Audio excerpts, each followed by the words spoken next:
pagi pemirsa, saya Ariasi saat ini berada tepat di lokasi Mahkamah Rakyat yang sebentar lagi akan segera berlangsung. Hari ini kita akan menyaksikan momen bersejarah di mana berbagai aspirasi dan suara masyarakat dari berbagai kalangan akan dibahas secara terbuka. Namun sebelum itu kita akan terdapat talk show menarik sebagai pembukaan acara yang akan menghadirkan sejumlah narasumber untuk membagikan pandangan mereka tentang Mahkamah Rakyat hari ini. Untuk memulai diskusi, mari kita langsung bergabung dengan moderator talk show hari ini. Ada Mbak Malika yang akan memandu jalannya sesi hari ini. Silakan untuk Mbak Malika.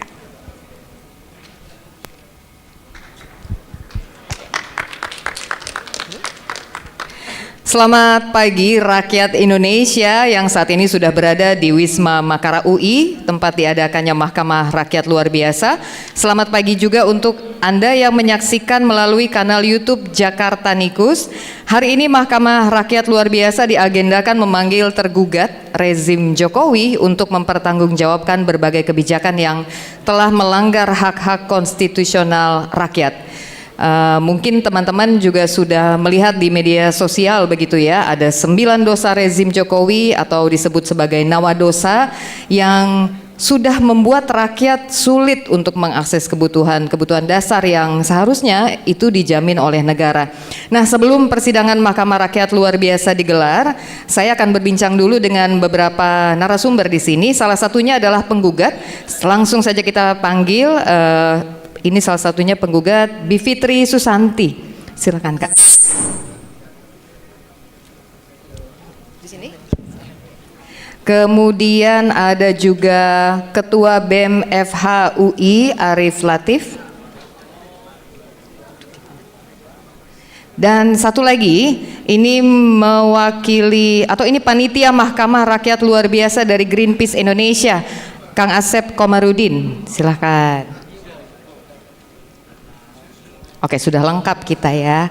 Kita ngobrol-ngobrol dulu sebelum persidangannya digelar ya. Mungkin ke panitia dulu bisa dijelaskan soal Mahkamah Rakyat Luar Biasa ini, kenapa digelar. Mungkin banyak yang belum tahu juga ya, ini bukan suatu yang sering terjadi gitu ya. Boleh silakan. Iya, pertama terkait dengan kenapa kemudian dilaksanakan Mahkamah Rakyat Luar Biasa ini. Ya, mungkin beberapa dari kita sudah melihat publikasi-publikasi di sosial media dari rekan-rekan jaringan penyelenggara terkait dengan momen Mahkamah Rakyat Luar Biasa ini. Mahkamah Luar Biasa ini ya, adalah sebuah persidangan yang dilaksanakan oleh rakyat itu sendiri. Apa yang kemudian disidangkan? Yang disidangkan adalah terkait dengan pelanggaran konstitusional yang selama ini dilakukan oleh rezim pemerintahan yang selama dua periode ini. Nah, Mahkamah Luar Biasa ini merupakan ruang ataupun sebuah persidangan yang dilakukan untuk rakyat meminta pertanggungjawaban, menagih pertanggungjawaban terhadap rezim ini atas kebijakan-kebijakan yang telah dikeluarkan, namun kebijakan tersebut malah kemudian menyengsarakan rakyat, atau yang seharusnya pemerintah mengeluarkan kebijakan yang kemudian memberikan perlindungan dan pemenuhan terhadap hak asasi manusia buat rakyat, tetapi itu tidak dilakukan oleh pemerintah. Secara umum konsep Mahkamah Rakyat Luar Biasa ini kita dengan mempergunakan konsep constitutional complaint, modelnya seperti itu. Mungkin ini adalah sebuah ikhtiar dari masyarakat untuk kemudian tadi menagih pertanggungjawaban. Itu yang pertama. Yang kedua juga ini momen ini juga merupakan sebuah momentum konsolidasi rakyat terkait dengan apa yang sudah dialami oleh rakyat dua periode ini dan kemudian apa yang akan kita lakukan ke depan. Momen ini bukan cuma hari ini saja, tetapi telah dilakukan rangkaian-rangkaian aktivitas sebelumnya sebelum Mahkamah Rakyat ini dilaksanakan pada hari ini. Sebelumnya telah diadakan pengambilan keterangan dari berbagai wilayah dan melibatkan hampir 2.000 rakyat yang kemudian bersama-sama melakukan memberikan keterangan, memberikan kesaksian terkait dengan apa yang dialaminya. Secara umum seperti itu, Mbak Malika. Jadi sebelumnya ini sudah tanya gitu ya kepada rakyat Indonesia dimanapun sampai 2000, ada problem apa sih yang mereka rasakan ya selama 2 periode kepemimpinan rezim Jokowi. Nah, siapa aja sih yang hadir hari ini? Ya, kalau yang hadir pada saat hari ini terdiri dari beberapa unsur. Ada kemudian masyarakat korban terdampak yang memang lokasinya tidak jauh dari Jakarta. Ada warga dari Dagoelos, ada warga petani dari Lampung yang juga mengalami konflik agraria yang selama ini mereka hadapi. Nah, mereka akan hadir di sini, dan juga ada perwakilan dari beberapa teman-teman mahasiswa dan juga yang lainnya. Nah, di Mahkamah Rakyat ini kita ada perangkat sidang. Di sana adalah majelis hakim terdiri dari 9 orang. Majelis hakim ini merupakan perwakilan dari rakyat, dan kita memilih majelis hakim ini bukan dengan kredensial misalnya dia adalah seorang akademisi dan sebagainya, tetapi menurut kita adalah majelis hakim ini mewakili rakyat yang memang sesuai dengan paham isu yang kemudian mereka wakili, dan juga kita anggap mereka adalah sudah cukup gitu ya, memiliki kredensial meskipun berlatar belakang akademis yang berbeda. Lalu ada penggugat, terus juga ada para saksi-saksi juga tentunya, dan juga ada ahli yang akan hadir di persidangan Mahkamah Rakyat hari ini. Nah, kalau gitu sekarang kita mau tanya ke salah satu penggugat ya, Mbak Bivitri, silakan. Apa kira-kira gugatan yang akan disampaikan nanti?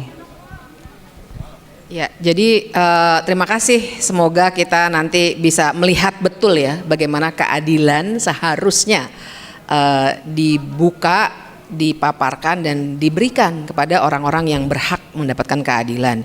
Nah, saya sendiri nanti menjadi penggugat untuk isu legislasi, dan secara spesifik kenapa isu legislasi itu mesti kita gugat, karena kita bisa melihat dengan jelas bagaimana justru banyak legislasi, undang-undang bentuknya sampai ke bawah, sampai peraturan daerah, peraturan pemerintah, peraturan presiden, yang bukannya memberikan hak-hak warga tapi malah mengambil hak-hak itu.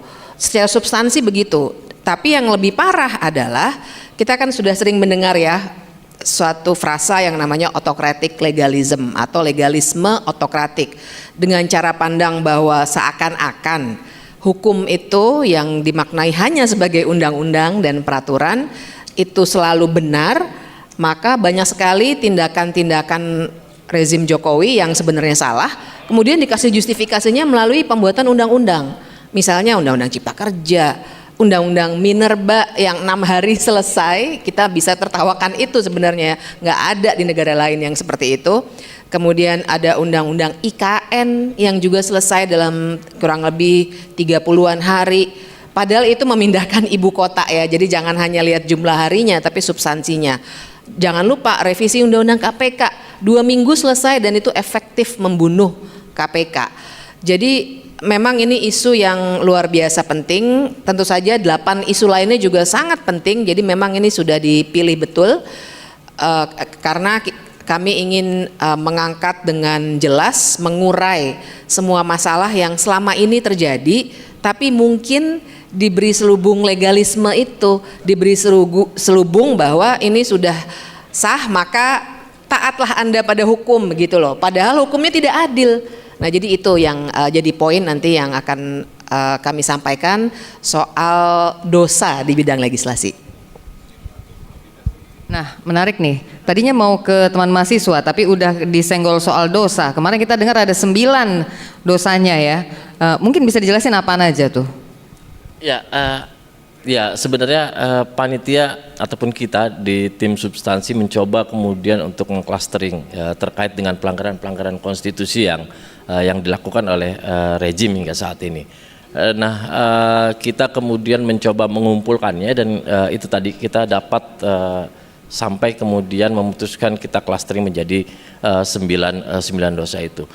Nah, ada beberapa isu kemudian meskipun di dalam satu isu klaster itu banyak kemudian irisan-irisan dan juga banyak kasus di dalamnya. Kayak nomor satu misalnya terkait dengan perampasan ruang hidup.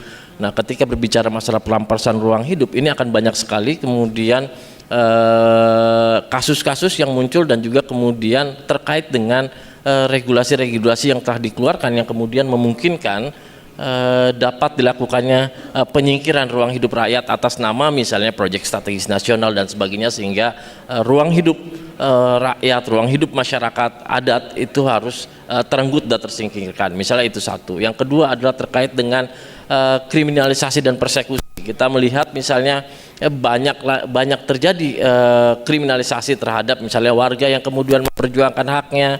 Nah, terus juga persekusi yang dilakukan oleh aparat ataupun kelompok lain terkait dengan hak minoritas dan kelompok-kelompok yang terpinggirkan yang dipersekusi. Terus juga ada terkait dengan pelanggaran HAM masa lalu dan praktek impunitas, ini juga tidak bisa kita lupakan, itu juga menjadi salah satu klaster sendiri. Ada juga klaster yang tepat tadi disinggung oleh Mbak Bibip terkait dengan legislasi. Terus yang selanjutnya adalah klaster terkait dengan isu korupsi yang dimana kita tahu dimulai awal dengan pelemahan revisi Undang-Undang KPK sehingga kemudian melemahkan penegakan hukum terkait dengan para koruptor dan justru malah memberikan ruang perlindungan kepada koruptor. Ada lagi juga terkait dengan klaster isu lingkungan dan sumber daya alam dan juga digabungkan di dalamnya dengan solusi palsu atas pemerintah terkait dengan penanggulangan terhadap dengan krisis iklim.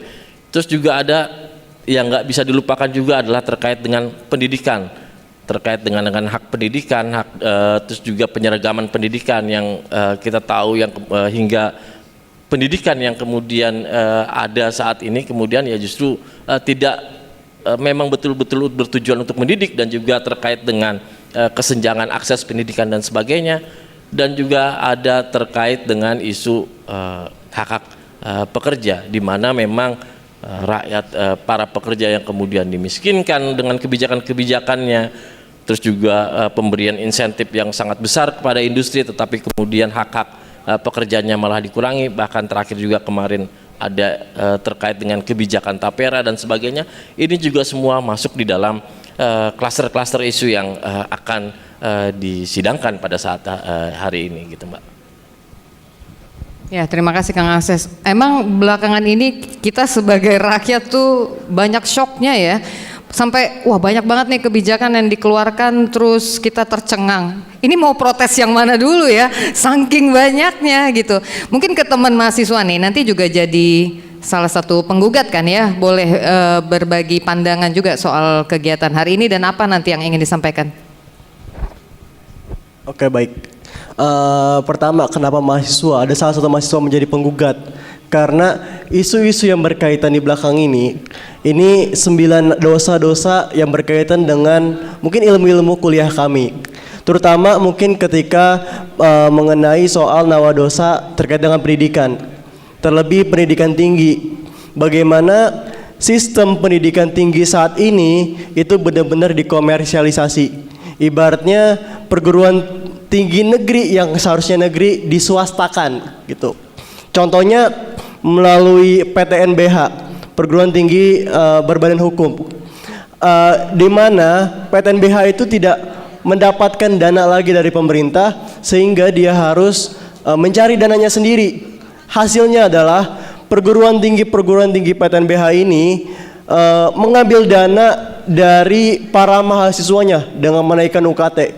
Sampai kita lihat puncaknya di beberapa bulan ke belakang, sampai beberapa universitas itu mengalami kenaikan UKT yang sangat drastis gitu. Jadi ini salah satu pelanggaran terhadap cita-cita bangsa Indonesia, yang mana dalam konstitusi kita disebutkan bahwa cita-cita bangsa adalah untuk mencerdaskan kehidupan bangsa. Bagaimana kita bisa mencerdaskan kehidupan bangsa kalau pendidikan saja, pendidikan dasar itu tidak merata, dan juga pendidikan tinggi harganya sangat mahal gitu.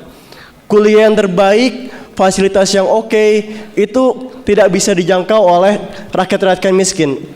Untuk di UI sendiri terutama, di UI sendiri uang kuliah ini juga sistemnya mengancam masyarakat menengah ke bawah, terlebih masyarakat menengah yang dia tidak dianggap miskin tetapi tidak dianggap kaya juga gitu. Jadi dia tidak, di satu sisi dia tidak mampu untuk membayar uang kuliah ditetapkan karena terlalu tinggi, tapi di satu sisi dia tidak bisa ditetapkan sebagai golongan miskin gitu karena dia berkecukupan. Itu masalahnya di UI sendiri. Terlebih untuk uang pangkal sekitar, kalau di Fakultas Hukum sendiri sekitar 75 juta. Itu dibayar sekali masuk kuliah. Jadi kita kalau ingin masuk kuliah itu harus membayar 75 juta. Belum lagi uang pangkal setiap semesternya. Belum lagi di kedokteran, bahkan di kedokteran sampai 100 jutaan gitu. Jadi ini adalah bukan masalah dari universitas masing-masing, tapi masalah sistem pendidikannya yang sampai saat ini masih bobrok gitu. Dari pendidikan dasar yang tidak merata sampai pendidikan tinggi yang dikomersialisasi. Pun dengan 9 nawadosa ini sebagai mahasiswa hukum juga isu-isu ini sangat berkaitan dengan mahasiswa hukum, terutama soal militerisasi, bagaimana bagaimana TNI Polri dikembalikan lagi menjadi ABRI. Kita tidak lagi menganut dui-fungsi, melainkan multifungsi gitu. Lalu kriminalisasi, diskriminasi dan lain sebagainya. Terutama kriminalisasi aktivis, di mana cukup banyak aktivis-aktivis yang dari kalangan mahasiswa dan juga kalangan masyarakat lainnya gitu. Jadi kami melihat itu juga mengancam bagaimana kami akan bersuara. Padahal dalam salah satu tridharma perguruan tinggi, kami juga dituntut untuk mengabdi kepada masyarakat dengan menyikapi isu-isu sosial politik yang ada. Namun ketika kami menyikapi, kami malah dipersekusi, malah dikriminalisasi habis-habisan sampai tidak mampu atau tidak berani lagi untuk bersuara. Itu juga yang menjadi kekhawatiran kami di situasi kondisi saat ini. Mungkin seperti itu. Wow, curhatnya ratusan juta ya masuk kedokteran. Anak saya besok kuliah gimana? Tapi puluhan tahun yang lalu di sini isu soal komersialisasi pendidikan tuh udah kita dengar ya. Cuman dulu tuh kayak masih malu-malu. Kalau sekarang ya udah cari pinjaman online aja buat bayar kuliah, itu kayak sangat terbuka. Mereka bisa bilang kayak gitu. Memang kayaknya agak nyesek ya. Katanya kampus jangan jadi Menara Gading. Kalau sekarang gimana ya, jadi susah. Nah, aku mau kembali ke Mbak Bivitri. Bagaimana Mahkamah Rakyat luar biasa ini bisa jadi alat tagih terkait akuntabilitas publik rezim Jokowi ya? Maksudnya persidangan Mahkamah Rakyat, People Tribunal ini dalam konsep hukum itu seperti apa sih dan apa punya kekuatan ya? Oke, ini memang satu hal yang saya kira kita harus tahu ya semuanya ya. Memang judulnya saja Mahkamah Rakyat. Jadi ini adalah alternatif untuk mencari keadilan. Dan biasanya ini akan dilakukan ketika forum-forum resmi keadilan gagal memberikan keadilan. Dan kita di Indonesia ini bukan yang pertama. Indonesia sendiri pernah punya People's Tribunal untuk kasus kejahatan tahun 65, waktu itu diadakan di Den Haag ya. Nah tapi lebih dari itu di banyak negara lain juga sudah ada. Pertama kali yang model seperti yang hari ini kita akan laksanakan itu disebutnya Russell Tribunal. Kenapa? Karena waktu itu penggagasnya salah satunya adalah Russell dan Sartre waktu itu ya. Jadi mereka membuat suatu model pertanggungjawaban tahun 66 untuk menginvestigasi keterlibatan tentara Amerika dalam perang Vietnam. Tapi setelah itu berjalan terus. Misalnya ada juga tribunal atau pengadilan atau mahkamah rakyat di Iran.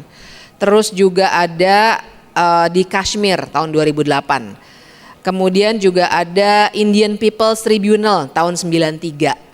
Terus yang China Tribunal 2019, yang Myanmar ini masih berproses ya. Dan jangan lupa juga ada tribunal juga yang terkait dengan kejahatan perangnya Jepang, terutama terkait dengan Yugun Yanfu waktu itu ya. Nah jadi ini bukan sesuatu yang diada-adakan, tapi memang suatu reaksi yang sangat wajar terjadi ketika di suatu negara ternyata pengadilan pun sudah dikooptasi. Jadi court captured gitu ya. Jadi pengadilannya sudah dikooptasi juga oleh kekuasaan sehingga dia gagal memberikan keadilan untuk warga yang seharusnya mendapatkan keadilan. Contohnya kan banyak. Misalnya kita saja tadi disebut oleh Mbak Malika kan kita kayak sehari-hari ini dikasih isu baru. Nah, salah satu isu yang kita lagi heboh kan misalnya bagaimana Mahkamah Agung malah memberikan jalan secara salah ya. Kalau benar sih baiklah gitu. Tapi ini salah untuk memberikan ruang bagi politik dinasti untuk anaknya Jokowi. Dan itu terang sekali. Belum lagi yang sebelum-sebelumnya di Mahkamah Konstitusi. Kemudian juga kita lihat pengadilan yang dialami oleh kawan-kawan kita yang hari ini nanti juga akan memberikan kesaksian. Banyak yang dikalahkan padahal jelas sekali semua alat bukti dan segala macam yang secara hukum sebenarnya kalau kita bisa melihatnya, mengkajinya secara objektif, kita akan melihat bahwa ini harusnya ada keadilan yang diberikan. Tapi keadilan itu gagal diberikan karena ada keberpihakan kepada penguasa. Padahal kita relasinya dengan kekuasaan saja sudah tidak setara. Yang itu punya kekuasaan, punya modal, kita nggak punya apa-apa. Kemudian begitu masuk pengadilan juga diperlakukan persis seperti itu lagi. Nah, jadi orang bijak bilang katanya keadilan akan mencari jalannya sendiri. Nah, sebenarnya tidak sendiri juga, tapi kita harus perjuangkan. Dan ini adalah salah satu cara untuk mengatakan bahwa keadilan tidak tergantung pada kekuasaan formal. Keadilan itu sendiri adalah sesuatu yang menjadi hak kita harus perjuangkan dan bisa dicari di mana saja, dan Mahkamah Rakyat ini adalah salah satu cara yang penting karena ingat tujuan dari adanya lembaga seperti pengadilan itu ya, pengadilan yang formal pun kan sebenarnya tujuannya adalah untuk membongkar semua bukti, pandangan ahli.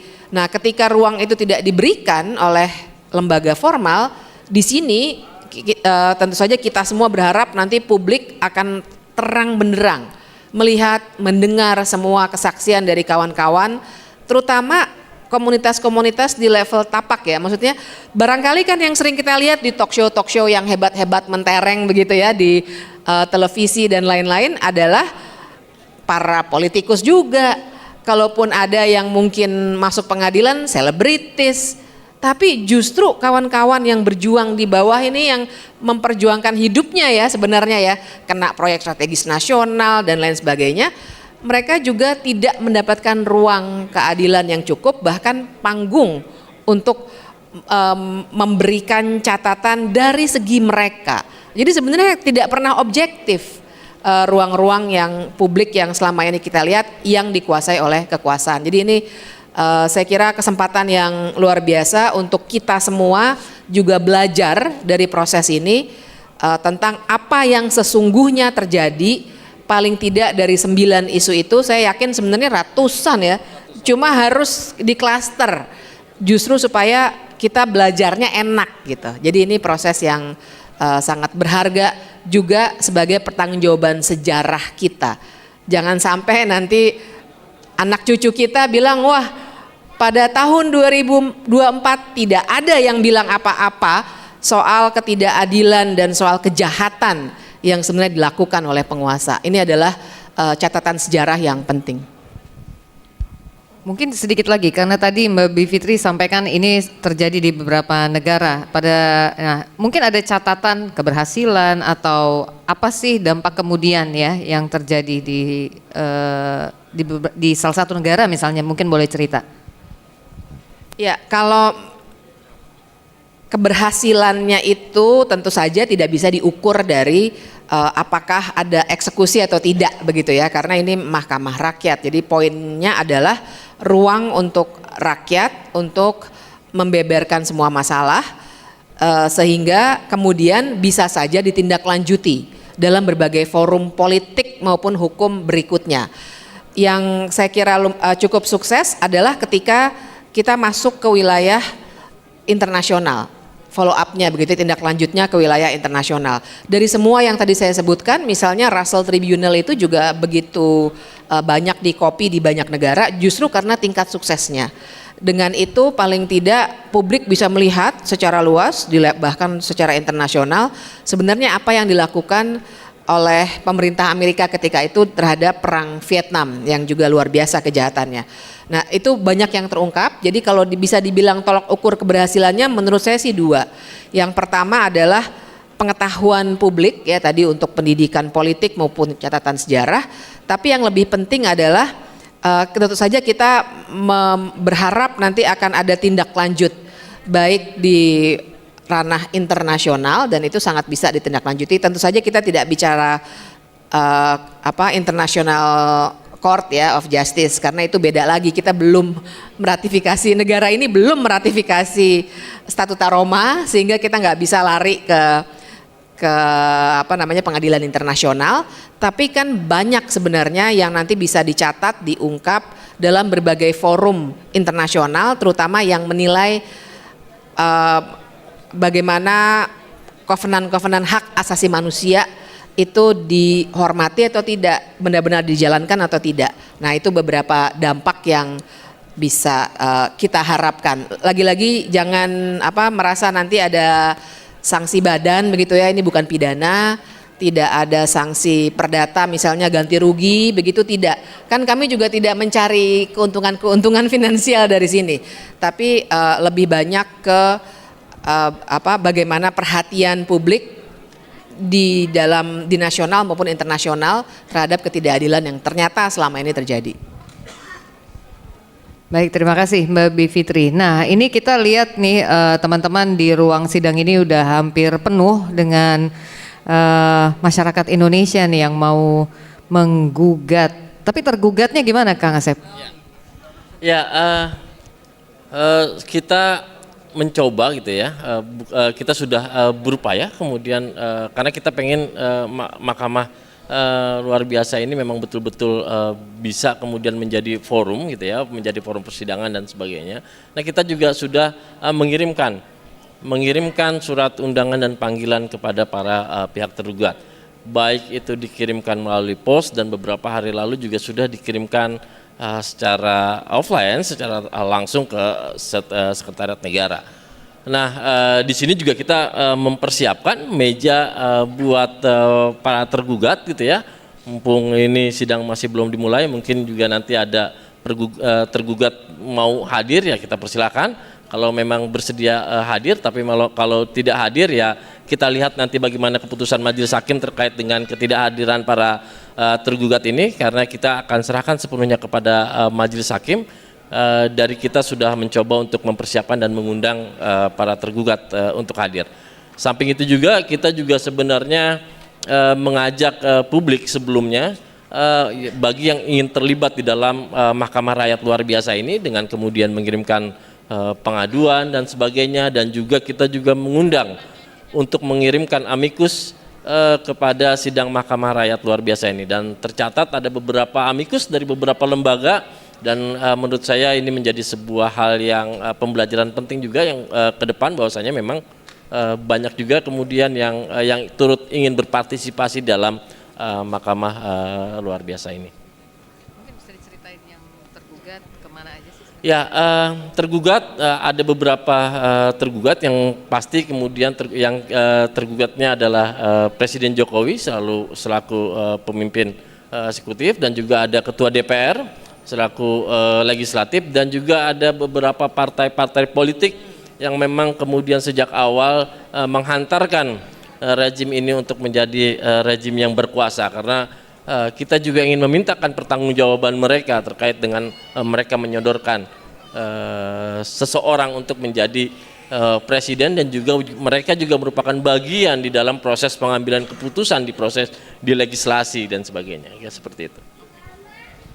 Terima kasih Kang Asep. Kembali ke Latif ya. Ada banyak teman-teman mahasiswa di sini. Kebetulan juga kita melakukannya di UI begitu. Tapi mungkin apa yang diharapkan juga dari teman-teman mahasiswa dari persidangan ini nantinya? Tadi kan baru menceritakan masalah-masalah yang dihadapi ya. Baik, harapannya sebenarnya kita melihat bahwa benar tadi kata Mbak Bivit, semua putusan ini, putusan Mahkamah Rakyat ini bukan soal sanksi, melainkan soal pembuktian apakah pemerintah bersalah atau tidak, dan menjadi wadah bagi masyarakat untuk mencari keadilan, untuk mencari kebenaran, untuk bersuara.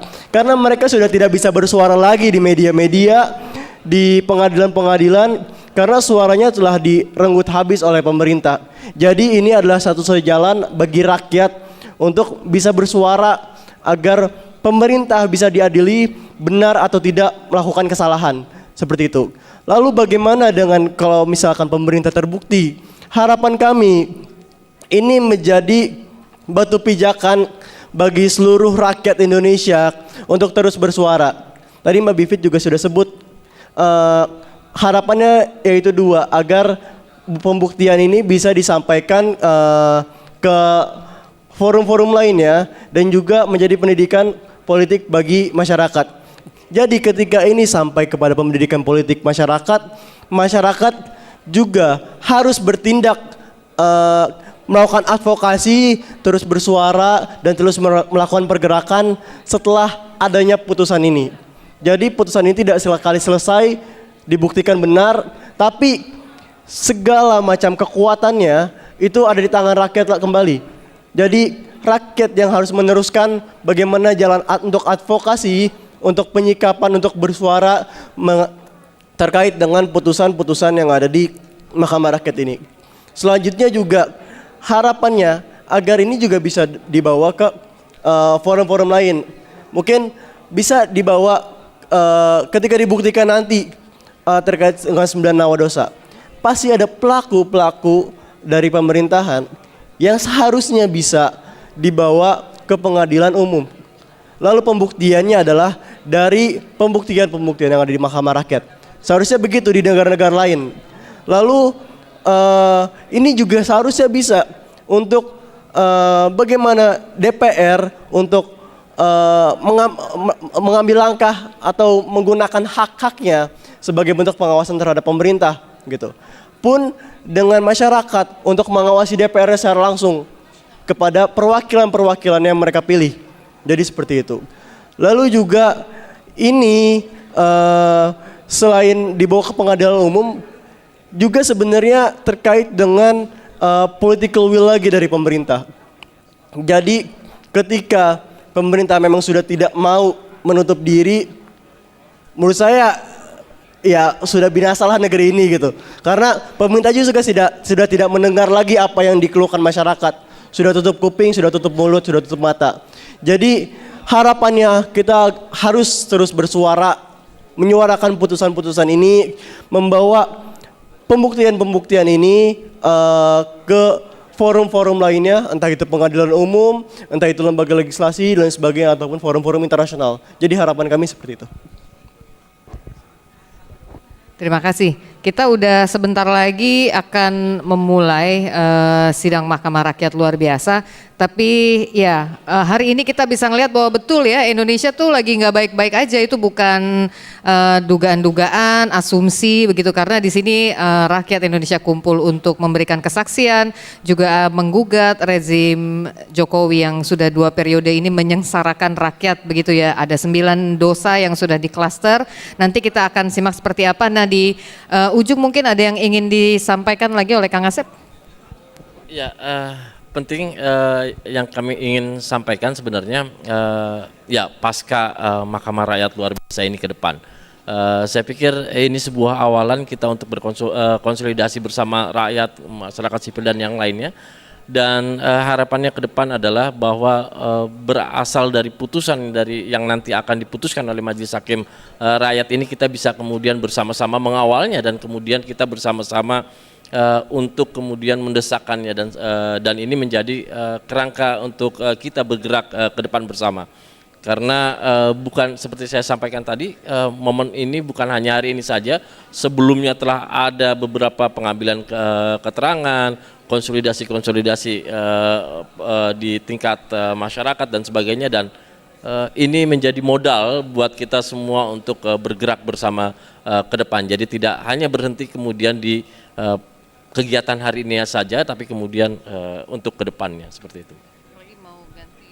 Nah, Mbak Bivitri mungkin juga ingin menyampaikan sesuatu.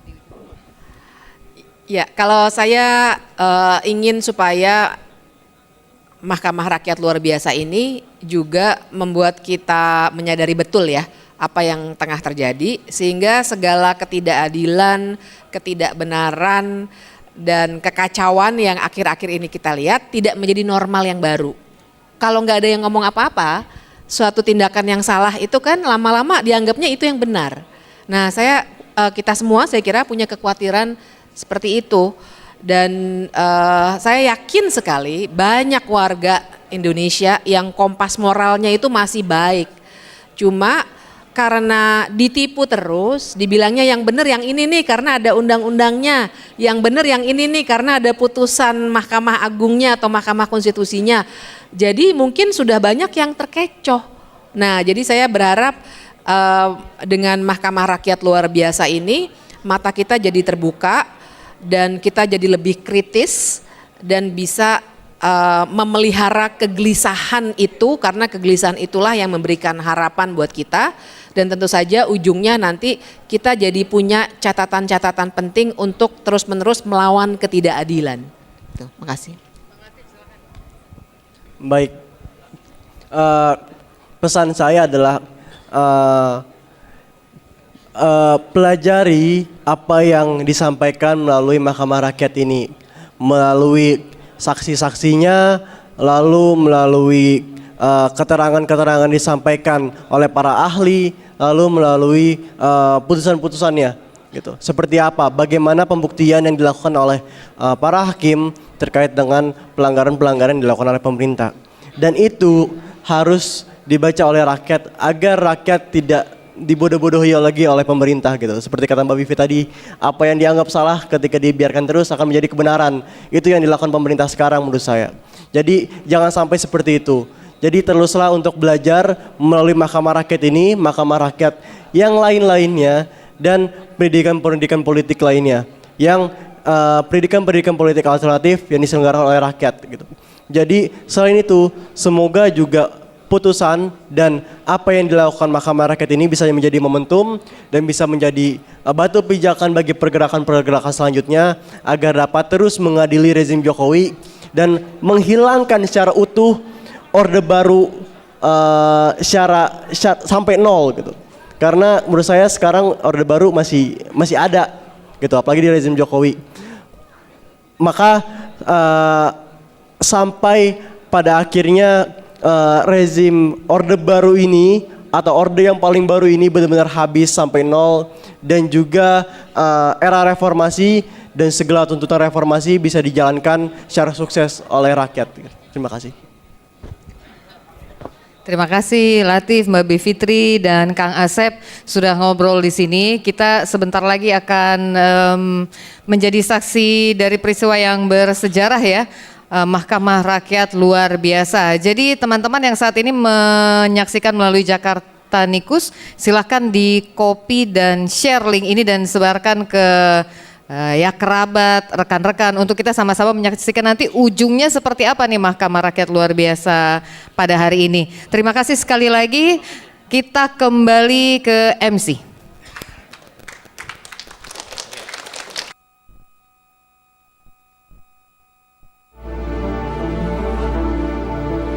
Melihat Indonesia, kita mungkin lelah, putus asa dan jengah. Seakan harapan tak ada. Hampir 1 dekade lamanya membangun Indonesia dari desa. Jokowi justru melakukan sebaliknya, meruntuhkan cita-cita reformasi yang telah dibangun bersama.